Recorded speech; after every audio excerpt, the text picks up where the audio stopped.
Surgical strike అని మనం అప్పుడు అన్నాం. ఇది పాకిస్తాన్లో చేసినటువంటి దాడి, బాలాకోట్లో చేసినటువంటి దాడి, పీఓజేకేలో చేసిన దాడి. అలాగే ఇక్కడ నిర్దేశిత లక్ష్యాన్ని ధ్వంసం చేయడం అనేటటువంటిది సర్జికల్ స్ట్రైక్ అంటుంటాం. ఇప్పుడు ఇజ్రాయెల్ అట్లాంటి సర్జికల్ స్ట్రైక్తోనే హనియన్ లేపేసింది, అట్లాంటి దాంతోనే నస్రుల్లాని లేపేసింది. ఇప్పుడు ఏమైందో తెలియదు కానీ బీరుట్ దగ్గరలో ఉన్నటువంటి బచౌరా అనేటటువంటి ప్రాంతం, లెబనాన్లో ఉన్నటువంటి బచౌరా అనే ప్రాంతంలో పర్టికులర్గా అది నియర్ పార్లమెంట్కి దగ్గరలో ఉంటుంది.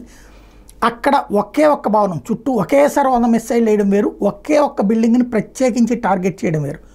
దాని మీదకి ఎయిర్ అటాక్ చేసింది, ఒక్కసారిగా విరుచుకుపడింది.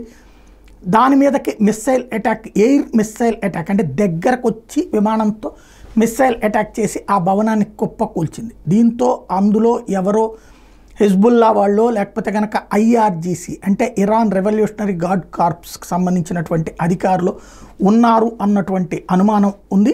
అది రేపు మాపు తేలుతుంది.